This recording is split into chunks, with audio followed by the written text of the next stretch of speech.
Hey guys, in today's video you will meet Matthew Coleman, an American truck driver who died for 7 minutes and came back with a shocking message. During his NDE, he had an encounter with Pope Francis in heaven, and what he heard there about the future of humanity will give you goosebumps. So leave a like, subscribe to the channel, activate the bell, and comment below which city you are watching. I want to see how far this message will reach. Now get ready, because what comes next is simply unbelievable. My name is Matthew Coleman. I have 38 years, I live in Albuquerque, New Mexico, and this is the story that changed everything I believed about life, death, and what comes after. It was a sweltering Tuesday in August, cloudless sky, heat punishing the asphalt. I'm a truck driver, always on the road, always alone. That day, I had been driving for almost 14 hours straight, trying to finish a delivery for a major supermarket chain ahead of schedule. I had already had too much coffee, but my body was asking for rest. My mind started to fail. Slow blinks, a blur on the road. And then, the impact. I didn't see the guardrail. I didn't feel the truck tip over. I only remember the sound, a dry crack, and then the most absolute silence of my life. That's where it all started. I left of my body, literally.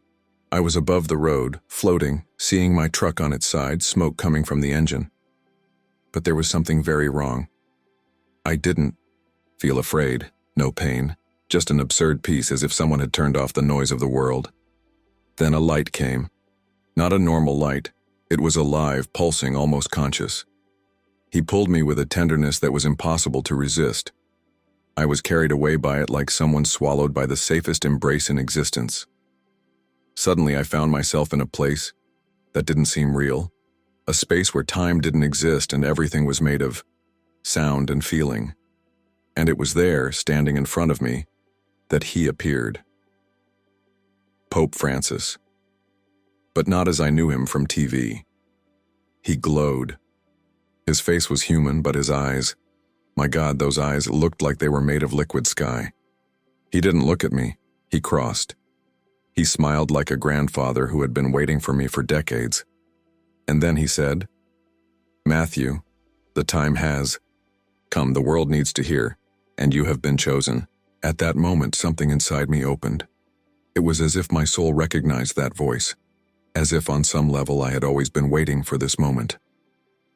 He came closer, touched my shoulder with a hand that seemed to be made of heat and wind, and then he said to me the phrase that still keeps me up at night to this day. The 3 nights are coming, and with them, the decision of all humanity. Before I could ask what he meant by that, everything around me started to change. When the scenery changed, I felt, I didn't see, felt, that he was being pulled into another dimension. Pope Francis was still at my side, but now we walked down a corridor of light that vibrated with sounds that sounded like prayers from every corner of the planet. Every step we took echoed like a bell inside my chest. And then, he stopped. In front of us, a suspended window appeared in the middle of nowhere.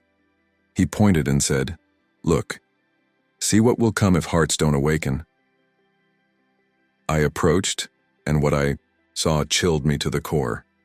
The earth, dark, but not dark like at night. Dark as lifeless, hopeless. The cities were silent, screens off, skies with motionless clouds, people on the streets standing still, looking up. Something was coming, something no one understood. And then, like soundless thunder, the first night fell. The first night, he said, will be silence. The world will stop. Nothing will work, and no one will know why. The image has changed. I saw the second night. Millions of people isolated, within themselves, screaming without sound, looking into mirrors and seeing truths they have always avoided. It was as if each human being was forced to face their own ghosts. On the second night, he continued, the ego will crumble. Fear will try to take over, but that is when true rebirth begins. Then came the third, and it was indescribable. I saw the earth like a diamond, exploding with light. I saw people holding hands, not talking, just feeling. I saw religions stop fighting. I saw governments melting like sand in the wind, and I saw love. A love that came out of people like a golden mist. "The third night," said the Pope, "will be the day of the Spirit, but it will only come if love is chosen, above pride, haste, and revenge." It all went through me like a real avalanche. It was as if my heart finally understood what it had never been able to put into words. But then, he looked at me again, with a serious, almost pained expression. "Matthew, this is just one of the possibilities. The future is still being written. That's why you saw this. You must tell." I felt my legs give out. I, a simple truck driver, talk to the world? "It's not about who you were," he said, "but about what you saw and what you felt. Love wants to speak through you, but it is you who must allow it."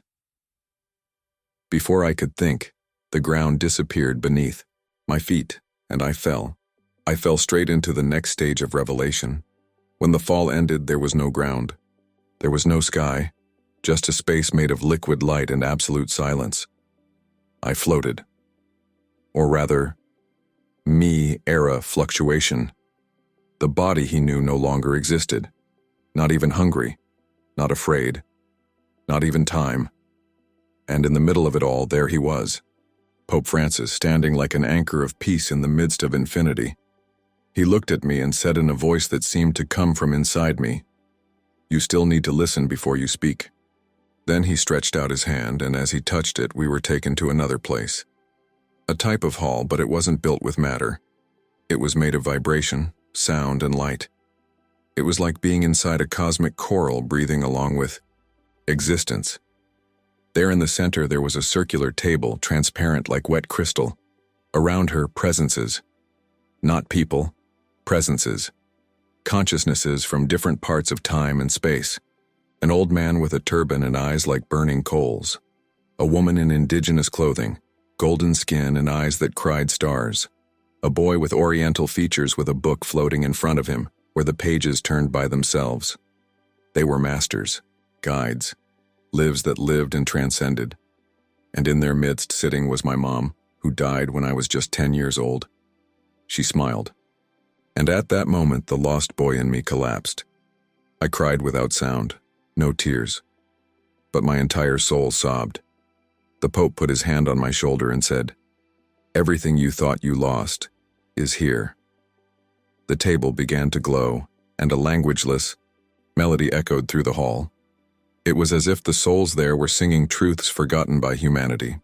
Each note was a memory, each chord a revelation. I saw images emerging around me, of ancient civilizations communing with nature, of temples, built with intention alone, of children teaching adults about empathy and healing. That was the plan, Francisco said. A world where faith would not divide but unite, where science would not fight God but reveal his signature. It was then that everyone at the table closed their eyes, and me felt what they felt. It was like everyone was praying for me. But not like we pray here on earth asking for things. It was a prayer that said, "Remember." At this moment, a voice echoed, not from the Pope, not from any of the guides, but from the space itself. "Is he ready?" Francisco nodded, and the table opened in half. In the center, a mirror made of living light appeared. When I looked at him, I didn't see my reflection. I saw the world. I saw humanity. And I saw the question that still echoes inside me to this day. What are you willing to sacrifice to remember who you really are? As soon as the mirror dissolved in front of me, Pope Francis approached in silence. There were no more words, just vibration, energy. He raised his hand and with 2 fingers touched my forehead. The exact second he did, something exploded. Inside me. A wave of images, sensations, and sounds that invaded me with the force of sacred lightning. I saw all. What's coming, what could happen, and what we can prevent. or allow. The first image was of darkness, a living darkness, breathing and moving like a creature on the prowl. Cities stopped. The air seemed thicker. There was no panic, but a paralyzing expectation. And then, the Pope's voice resounded inside my mind. The first night has begun. Everything shut down. The lights, the screens, the sounds. The world was silent. I saw families going out onto their balconies looking at the sky, shooting. Stars streaked across the sky in silence. And a collective feeling of something is wrong. It spread like an invisible perfume. Then, the scene changed. A second night. It was more intimate. It wasn't in the world. It was inside people. I saw couples fighting and then hugging. I saw people looking in the mirror and breaking down. Children crying for parents who never said "I love you." Adults facing their addictions, their traumas, their masks. It was as if every human being was being called to face what they had been hiding for decades. "It will be the night of the mirror," said the voice, "where the ego says goodbye, and the spirit can finally be born." And then came third night. The most inexplicable, the most impossible. I saw the earth shine, literally, as if the entire planet was being lit from the inside out. Trees emitted light. Animals vibrated in peace. I saw people walking through the streets in absolute silence but smiling at each other as if they had met again after millennia. There were no leaders. There were no religions. There were no borders. Just compassion. And in this unreal scenario, I saw the most powerful thing in the entire vision: people choosing to love without any guarantee of return. Hugs between rivals, forgiveness without excuse, unnamed donations, respect without imposition. "The earth will be born again," whispered the Pope beside me. "But only if love is the seed, and each of you is a gardener." It was then that I understood. I wasn't seeing the future as guaranteed. I was seeing a possibility, and it depended on what each human heart would do in the years to come. The impact of it brought me to my knees. Literally, my soul trembled, because deep down I knew that was true. A truth greater than any theory or religion. And then Francisco crouched down next to me. His eyes shone like rivers of light. He placed his hand on my chest and said, "What you saw was not a vision. It was a calling. Now you must decide whether you will respond." After the last vision, my soul felt burned from within, not with pain but with revelation. I was kneeling, breathing like someone who had just escaped spiritual drowning. It was in this state of absolute vulnerability that Pope Francis reached out once again. "There is still something you need to remember, Matthew. Something that has been inside you since before you were born." When he touched my hand, everything changed. In a blink of consciousness, we were faced with an indescribable structure. It was like a temple made of frozen sound and liquid light. Pillars floated without touching the ground. A transparent ceiling revealed what looked like a cosmic sky pulsing with vivid, constantly moving constellations. In the center, a circle of stones floated as if each had a consciousness of its own. Francisco called the place Heart of Listening. There, he told me, souls remember what they promised before incarnating. Sitting around the circle, I saw beings of light, some with human shapes, others impossible to describe with our senses. There was an ancient energy in the air, as if the truth lived there waiting to be awakened. And in their midst again, my mother. She looked at me with such deep love that I wanted to let go and become just feelings. Without words, she told me, "Now you can remember." A melody began to vibrate in the air, a song without instruments which seemed to be made of memories.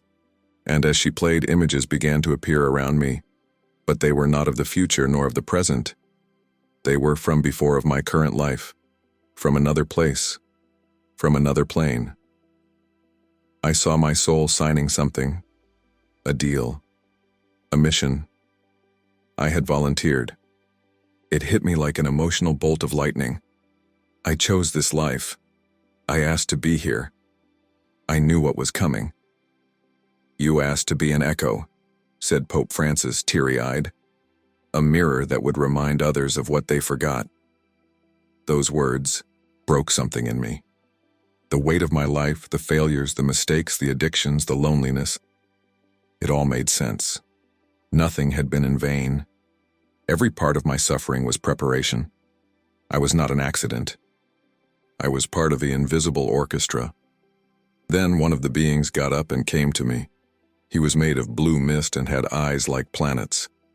He placed his hands on my head, and I felt a surge of energy that made me cry like a child. A memory came back. I had already done this before. Other lives, other missions, always like a whisper between worlds. "Matthew," said the being, "the world needs to remember that heaven is not a place. It is a choice, and you will be one of the first to light that flame." I knelt down, not out of obligation, but out of reverence. There, in the center of the universe, surrounded by old souls, spiritual leaders, and Pope Francis himself, I accepted. I accepted my mission. And when I looked up, he handed me something, an object that glowed in his hands and that would change everything. The object that Pope Francis held in his hands was not a book, nor a cross, nor a relic. It was a light cube, transparent, pulsating, and at the same time solid like crystal. Inside it rotated symbols that seemed to be alive, symbols that I had never seen before, but that, strangely enough, recognized. He handed me that cube, with all the solemnity of a sacred ritual, and said, "This is the record of souls. Within it are the codes of what can be, what will be, and what needs to be remembered." As soon as I touched the cube, it dissolved in my hand. It didn't disappear. It entered me, and the impact was immediate. My spiritual body shook. My memories got jumbled. It was as if I had downloaded thousands of soul files in a second, and then I saw it. I saw the origin of humanity. I saw who we really are. I saw that we were created not just by a force, but by a loving awareness who gave us free will not as a test, but as a tool of creation. I saw that the great religions were born from the same breath, but over the centuries, that breath was distorted, fragmented, politicized.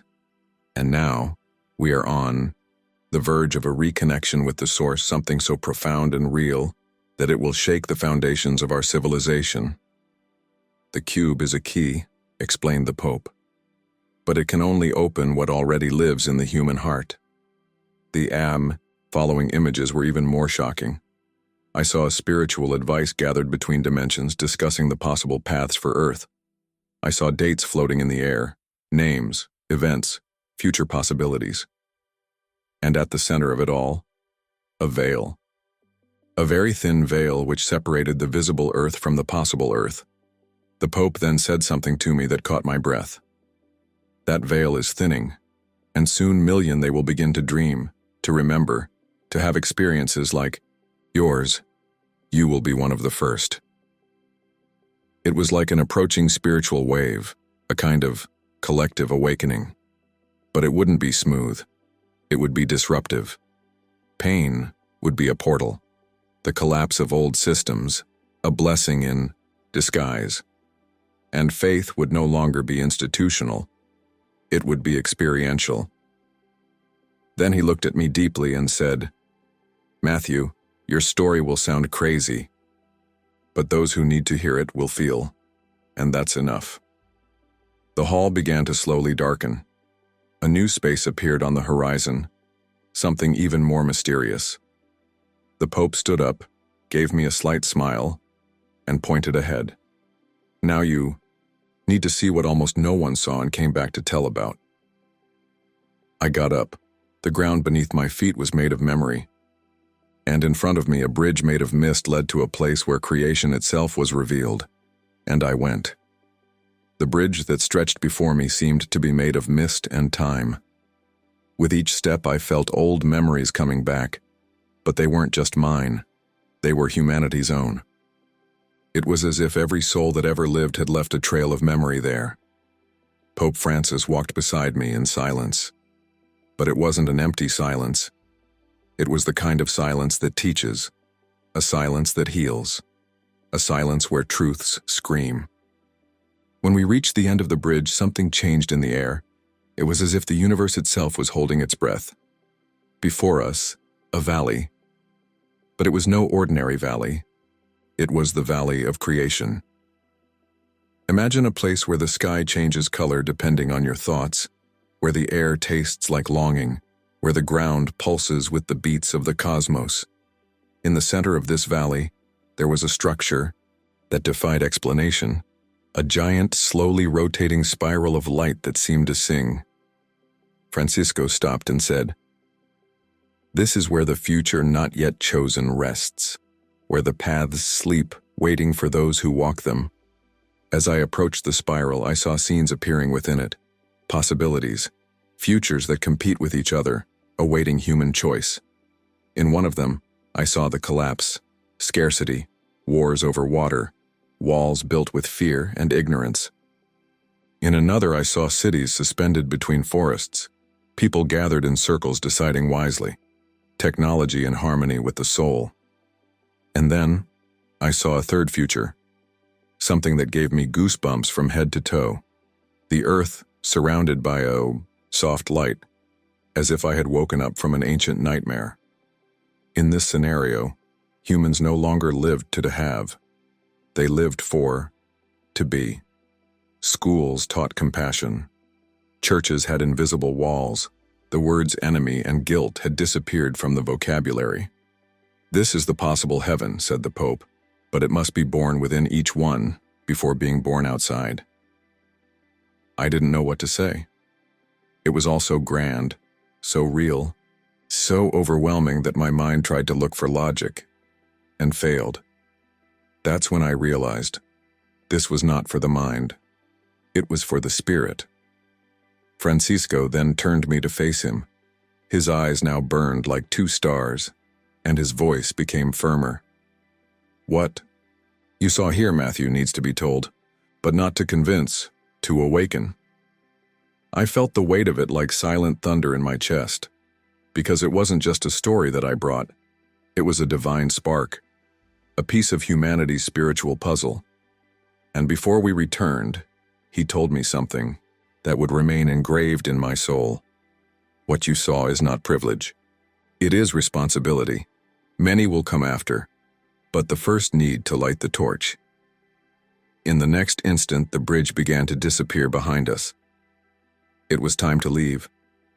But what was yet to come would change everything I believed about myself. When the bridge completely disappeared, I felt like I was being sucked in from the inside. Pope Francis looked at me one last time, with an expression that mixed tenderness and urgency. He knew what would come next. Me too. It was time to go back. "Remember, Matthew," he said, "the world doesn't need preachers. It needs mirrors. Be one." In the next second, everything around me turned to light. My spiritual body began to fall apart, particle by particle, until only pure consciousness remained. It was like trying to put the ocean in a bottle. I screamed, inside, not from pain, but from resistance. Returning to the physical world after touching eternity is one of the greatest shocks a soul can endure. When my eyes opened again, I was in the hospital. Monitors beeping, fluorescent lights, people running around me. I was intubated with sensors attached to my chest. My throat burned. My body hurt like it had been crushed by a train. But the worst part wasn't the physical pain. It was the density weight. It was like putting on a lead coat after flying naked among the stars. The first thing I felt was an immense emptiness, an absurd longing, an urge to cry for everything I had just left behind. The peace, the love, the truth. It was as if I had been kicked out of my home and thrown back onto the battlefield. The nurse saw me open my eyes and started shouting for the doctors.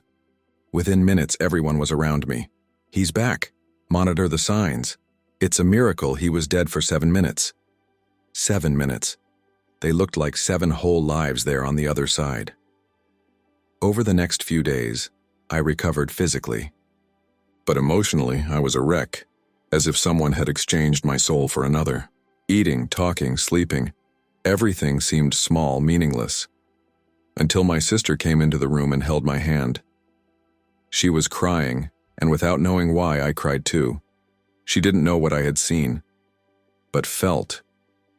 And then I understood the first thing that Francisco told me. The right souls will feel, even without understanding. I started writing, first on loose pieces of paper, then in files on the cell phone.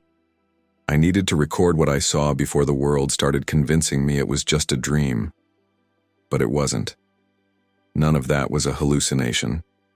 It was more real than anything I've experienced to date. And something strange started to happen. Some people, when visiting me, remained silent. And then they said, "There's something different about you." Others cried just looking at me. I didn't know how to explain. But did you know that the cube, the one that the Pope placed inside me, was still there? And it was working. Was now a living reminder. But the hardest part was yet to come, to speak, count, expose what I saw. And in that cold hospital, writing with trembling fingers, I made a silent promise to the source, to heaven, to Francisco himself. If they let me come back, then let my voice not be just mine, let it serve. And at that moment, something in my heart lit up. In the days following my discharge, I returned home with my body patched up and my soul in transition. I walked like someone stepping between two worlds, one foot on earth, the other still, trying to return to heaven. The nights were full of dreams, visions, signs that only I seemed to notice. But one thing was clear from the start. I could no longer remain silent. I started small. I recorded a video on my cell phone with the bedroom camera pointed at me and my heart in my throat. I didn't know how to explain that I had died and seen Pope Francis in heaven. I didn't know how to tell about the 3 nights, the cube of light, the mirror of souls, but I decided not to put on any makeup. I just said it. My name is Matthew. I died, and I came back with a warning the world needs to hear. I posted it on YouTube, I closed the app, and I went to sleep. When I woke up the next day, the video had already more than 100,000 views, people from all over the world commenting. I had a similar dream. I got goosebumps from head to toe. I don't know how to explain it, but it touched me deeply, and most surprising. Priests, monks, pastors, atheists, spiritualists, all saying the same thing. It reminded me of something I didn't know I had forgotten. It was as if my voice had been borrowed from something greater. Within a week, I was invited to podcasts, interviews, spiritual channels, and even alternative TV shows. A Christian channel in the United States asked me to tell the experience. I hesitated. I was afraid of judgment. But the Pope had been clear. Speak to awaken, not to convince. And then, I spoke. And something started to happen to whoever listened. People said they started dreaming about lights, with lavender fields, with a man in white who talked about love and said, "Do you still remember?" Others reported emotional healings, forgiveness between parents and children, abandoned vices, old dreams coming back to the surface. People giving up everything to live what their souls had asked for in silence for years. But not everything was easy. I received attacks. They called me crazy, of a heretic, of an opportunist. People saying it was all a delusion of a dying brain. But I knew, and whose gaze felt what I said gave me strength. It was then that a phenomenon began. People from all over the world started writing to me. I saw the 3 nights too. I dreamed of the same temple of light. I was touched on the forehead by a man with eyes like the sky. They were remembering. The wave had begun. The veil was actually thinning. And then I understood. I was not the chosen one. I was just the first of many. That's what Francis meant, that I was just an echo, a mirror, and that my duty was not to shine. It was to reflect the source, love, the mission. But there was more, I knew. The video was not the end. It was just the seed.